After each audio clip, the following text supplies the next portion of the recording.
Hello, my name is John Reynolds.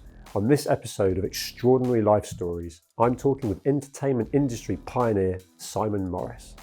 Simon is one of the UK's most successful creative entrepreneurs with an unrivaled track record in entertainment brands. Simon was worldwide creative lead for Amazon for the last 10 years, having taken up the role when Amazon acquired Love Film, which became Prime Video, which he co-founded in 2004. I want to know how Simon has managed to stay ahead of the curve and relevant, as well as juggling work, family and life. I'm really looking forward to talking with Simon. Simon, thank you for joining me. My pleasure. Tell me, who is Simon Morris? That's a good question. Now, ever changing. The Simon Morris of today is not the Simon Morris of a year ago, 5 years ago. But I don't. It's what I'm trying to be. I'm trying to be the man I always wanted to be. I'm trying to be a good human being. I'm trying to leave this world in a better place. Try and be a good dad, the best dad I can be, the best partner I can be. Make mistakes, learn from them. That's a great answer. Yeah, absolutely. Take me back to a young Simon Morris growing up and what you wanted to be. So I grew up in South London, North West Kent. My granddad was a postman, ex-soldier, been on D-Day. I was very influenced by him. I guess we were aspirational working class family, and I just I knew I didn't want to stay there. I knew I wanted part of a much bigger world. This was 70s, right? So this was pre-social media. This was 3 television channels. I just knew that there was a world out there that I wanted and I was working towards. And it wasn't through, I wasn't going to grow up, go to school, grow up, work where I live, where I was up and out as soon as I could be. Yeah. And where did the creative influence come from?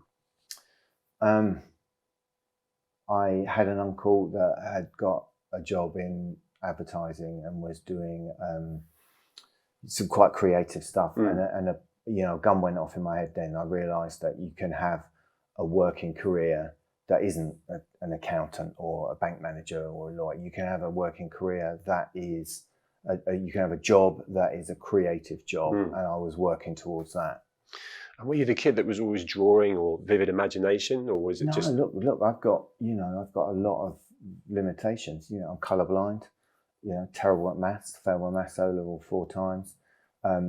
What I do know I have is there's a great book called Legacy about what we can learn from the All Blacks. I'm a rugby fan. What we can learn from the All Blacks about business, and they have some principles that they always run their teams by and look for players.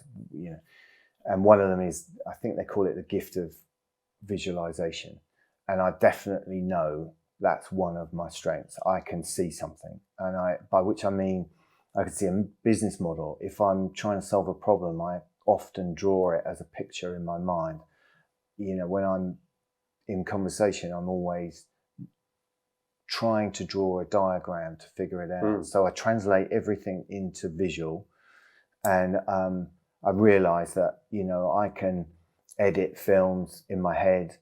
I can if it's a business or if it's a challenge or if it's a problem, if I can see it, I can work towards it, relentlessly work towards it and fix it. So I didn't think in terms of words. I definitely don't think in terms of numbers. I think in terms of pictures and moving pictures. That's really interesting.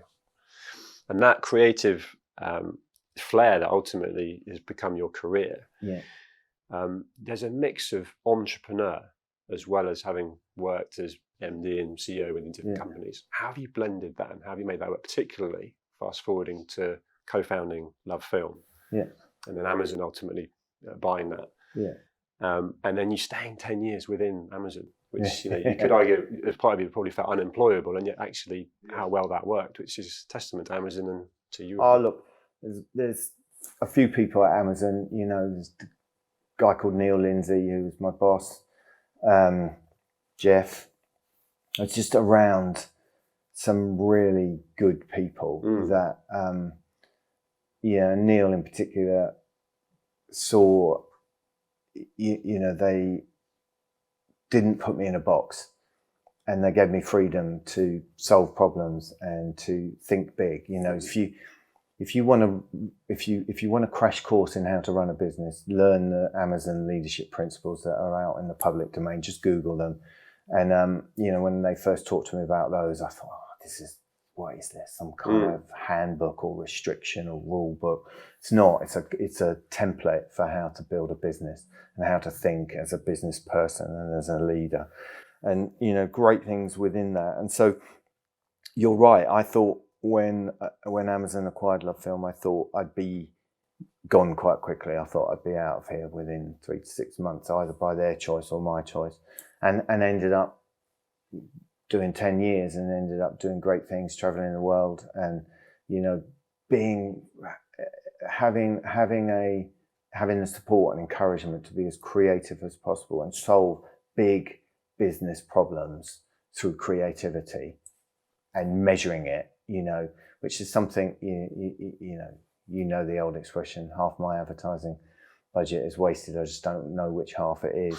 Amazon are pretty relentless about building analytical frameworks so that you understand the effectiveness of what you're doing. So we set out to be the world's most creative, effective advertising organization. What a great mission. I was part of that. Yeah. I loved it. I can tell you're glowing about that. That's awesome. Yeah.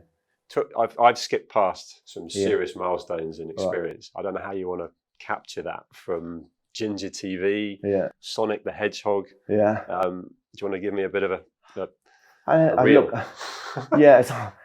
So I left school, taught myself into this business school that was starting in London, and went straight from there into advertising. Went into advertising as an account man, junior account man, which means it's not finance, it's more of a sort of producer. And but I pretty quickly realised I could do the creative side as well. Then I went from there to work on Virgin had bought Sega to this country. I wanted to work for Virgin. That was an opportunity. So I left the agency to go and work for Virgin. And from Virgin to Sky, where I was a CMO. From Sky, I'd known Chris Evans when he moved to London. So I went to become MD of Ginger when we were doing things like Don't Forget Your Toothbrush and TFI Friday. Yeah. I was the bloke who knows what's going on TFI Friday. And then I went from there to Chris and I were talking about starting a digital business. This was early days of the internet. And for whatever reason, I ended up doing that with his, support, with a few other people in a business called 365. So we did Football 365, Music 365. We just took on, we had a view that we're going to take on the big media companies, the News Internationals, the EMAPs of the world. We were going to disrupt, because this was an opportunity to do that. And we did do that, and we built a business, grew that, IPO'd that quite quickly. Then, I had some challenges in my life, from my personal life, that spilled over into every part of my life. And then came back and did LoveFilm, Grays, which I was involved in as a founding investor, and then some other things that I've invested in, but was a much more, less involved role. Yeah. And then LoveFilm grew. We grew that internationally. We do that, and then we sold that to Amazon. Yeah. Retired from Amazon a year or so ago, and now I'm doing multiple things. Yeah. Yeah. You from an investment point of view, what do you look for then in terms of now all that experience you've got? Yeah. When you're looking to back a founder, are you looking for something that reminds you of yourself a little bit? Yeah. And is there kind of a business criteria that you look for? I don't think about it. I think about it in terms of lenses, right? Yeah. And it's taken me a year or so post corporate life to work this out. But I have 3 lenses. One, that I look at anything, whether it's an investment or what I'm going to do. This life is short, right? Yeah. So, as we all know, don't waste it. And if I'm going to invest in something or get involved in something or do something, do I love it? So, is it fashion? Is it certain sports that I love? Boxing. I love boxing from the age ever since I can remember. Is it something that is a passion of mine and I want to get involved in it? Yeah. Is it for good? Because of my challenges with addiction, with alcoholism, and my learnings from that. Big part of my life is putting back, and a big part of my life is thinking about how I can use my experience for good in an area where, not just we should all be doing community stuff. We should all be putting back. We should all be helping your neighbour. We should all be, taking one step to the right for good. But I think in terms of how can I use my business experience for a thing that's good. So, for example, I'm a governor of the Museum of London. They, and I'm so glad they asked me to do that. And because it's a good thing. It's cultural, it's history, which is a passion of mine. So is it my first lens? Do I love it? I love history. Yeah. It's cultural. Do I love culture? Do I love London? Yeah. So 3 things wrapped up in one there. Yeah. And I hope I can help them on their journey towards turning that great museum into a digital museum. Yes. So the way I see it, a kid who wants to learn about London in Australia, who may never go to the Museum of London, can look at any of their 20 million assets on his mobile phone. And if I can help them do that, great. I'm helping the museum. I'm doing something good for London, and it's good for my soul and good for legacy. And then my third thing is, this sounds really mercenary. I think in terms of, has it got a chance of making a substantial return? Sure.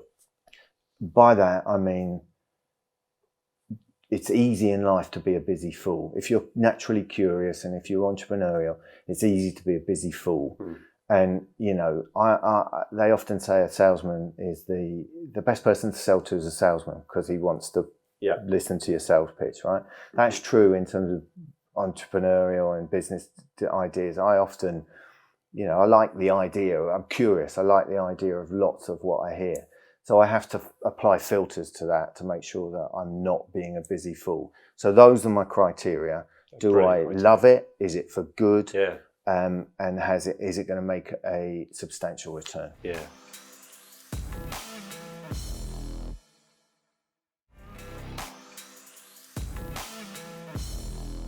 And from my side, listening to you, where you can make a big difference, because all those things, there's empathy, there's lived experience. Yeah.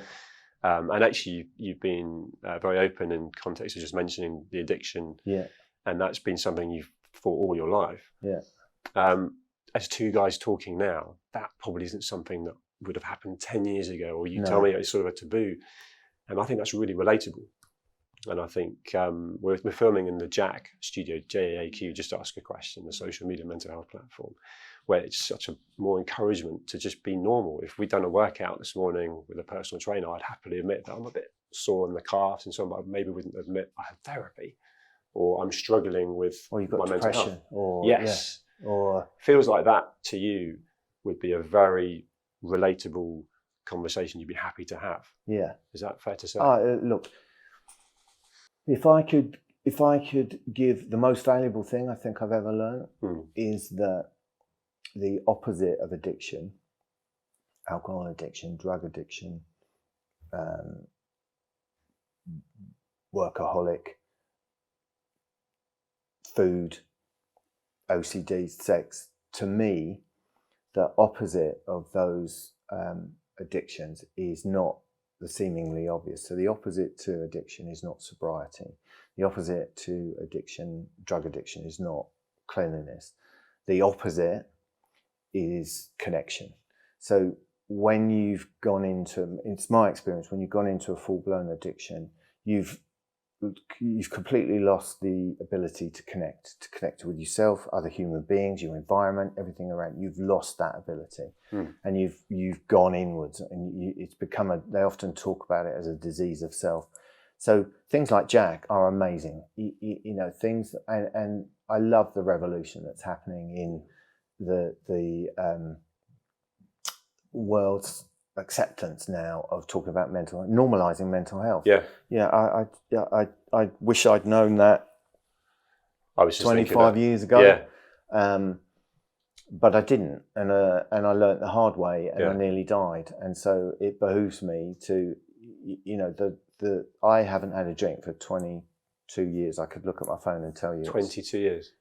Nearly 22 years.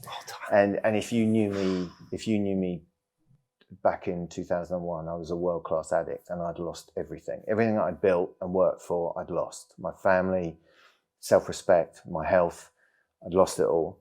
And was pretty close to the end game. And so for me, I got into 12-step recovery, which is freely available out there. I was going to ask you how you pulled out. Yeah. And embrace that, and I do that. Okay. And I do that, 4 or 5 meetings a week. So that's still a constant part of your life. Yeah, and you hear about that. It's a daily. You have a daily reprieve from a fatal illness. Yeah. And you've got to put the work in to do that. And if you do that, as I say, I was a world-class addict from the day I was born. I'm not a doctor. Some say it's not hereditary. It's my experience that addiction runs in families, put it that way. Yeah. And I think the process that I found gave me a reprieve from that. And the compulsion to drink and drug was relieved for me quite early on, as long as I do those things, as long as I do all of the required things within the 12-step process that you can Google and is freely available. Yeah, that's amazing. You've articulated that so well.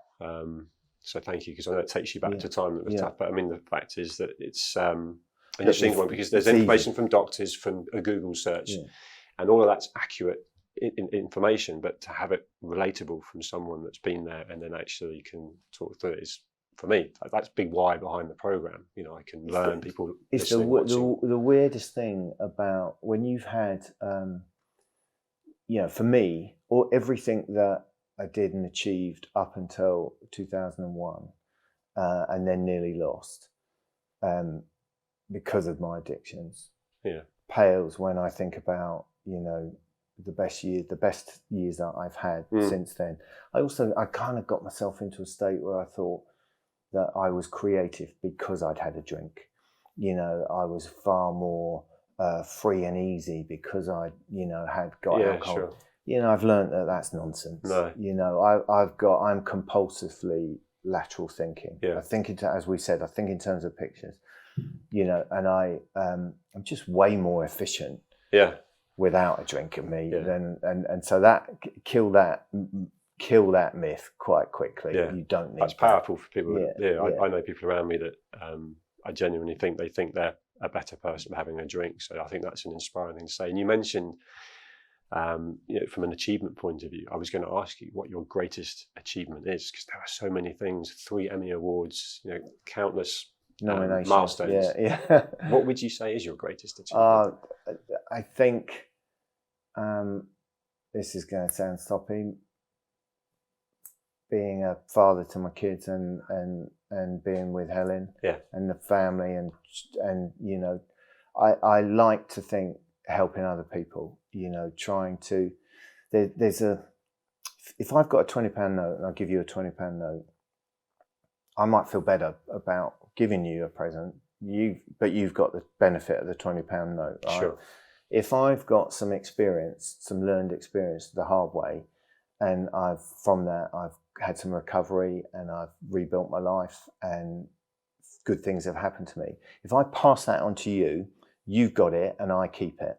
So, and that sounds woo-woo and, but it's not. It's, if you've got that learning that's powerful, that's life-saving and life-changing, and you pass it on, both of us benefit from it. How great is that? 100%. Far more than any trophy or award. I get that. Paralleling almost the same question, you've had a lot of success throughout your career. How do you define success sitting here now? That my kids still like me, that my wife is still with me. Things that affirm that I've been a decent human being. I'm flawed, I'm a flawed person. I'm a flawed human being, but it is, at the end of the day, it's quite binary. Are you for good, or are you self-centered and self-seeking and for bad? And sometimes it's a blurred line, and sometimes it's tough. Sure. And and I don't by for good, I just mean decent values and try hard and do the right thing. Yeah. And when I'm in that space, and when I'm operating in that space, and when I hang up my boots and I feel that I've achieved in that space, I feel good. Yeah. And that's my compass is towards that, and away from the dark, if you want to call it the light and the good, or whatever it was in the Force in Star Wars. Yeah. Feel the Force, Luke. I'm in that space, and so I don't define success. I do like things. I like, at the end of the day, I'm a working class boy from South London, and I like things. I like cars and watches and stuff. Yeah. But that's not what it's all about. No. And clothes. I've got more clothes than my wife. It's embarrassing. And I do like those things. As I get older, I like art. Yeah. I really, really love art. Okay. That's the creative side of you. And I appreciate that. I still love film. No pun intended. I find all the answers are there, all the emotions are there, and all the answers are there. And so, have I answered your question? Yeah, that was a bit of a rambling answer. No, I like it. I like the fact that in the day, a young Simon would probably have mentioned the watches in the cars before family. Yeah. Family was first. Yeah. And I imagine juggling family, work, and some time for yourself through what's been an incredibly busy career has been really difficult. So probably sitting here now where you can I don't think about juggling it. I just think about that gun that went off in my head. Yeah. And I am moving towards something, and that is fueled by an energy that's in me. Yeah. And so I don't think about juggling. Okay. I just think about the goal, the thing that I'm working towards, the thing that I can see. Yeah. Whether that's in a personal life, whether that's in a work life, whether that's in a but relentlessly curious and relentlessly moving towards something is my natural state. And with that, Amazon retired, you're now working on different things, investing in different things, but is there a goal that you've got that you've always wanted to achieve that now you're heading for? No, stay alive. I'm staying alive. That's good. Not drinking again would be great. Yeah. I want to see my grandkids. Yeah. I want to enjoy that. I was shocked the other day. Someone told me about, you've got 15 summers. As you get towards the end of your career, you've got 15 summers where you've got your brain and your physical attributes, and you can enjoy the world. So make the most of it. That's it. I want to a day at a time. Yeah. Still voraciously learning. Yeah. Although my memory still got a growth mindset. Yeah. Still got my growth mindset. What advice would you give to your younger self, or someone that's starting out in a career, wanting to be creative? So looking at what you've achieved and wanting to follow a career in creative. Yeah. Especially with AI and some of the changes that have come in, what advice would you give? Processing fear. Fear manifests itself in so many ways. Fear is the noise that, anger makes when people are angry. That's fear leaving the body. Fear is self-limiting, but fear can also be really shaping. And a little element of fear in your makeup is really important, and I don't know what it was. Fear of being stuck was what was driving me. Fear of missing out on what I sensed and could feel and see in part was a great opportunity in life, was what would have limited me.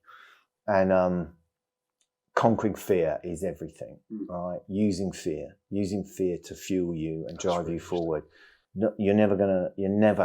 It's a myth. You're not going to live a life free of fear. So harnessing it and driving it is the thing that I would urge my younger self to get to realize quicker. Yeah. And that would have saved me a bit of time. That's a brilliant answer. I've so enjoyed talking to you. We've My pleasure. ran out of time, but I've learned loads talking to you, Simon. Thank you. My pleasure, and I didn't swear as well, so that was Well good. done. All right, thanks a lot. Cheers.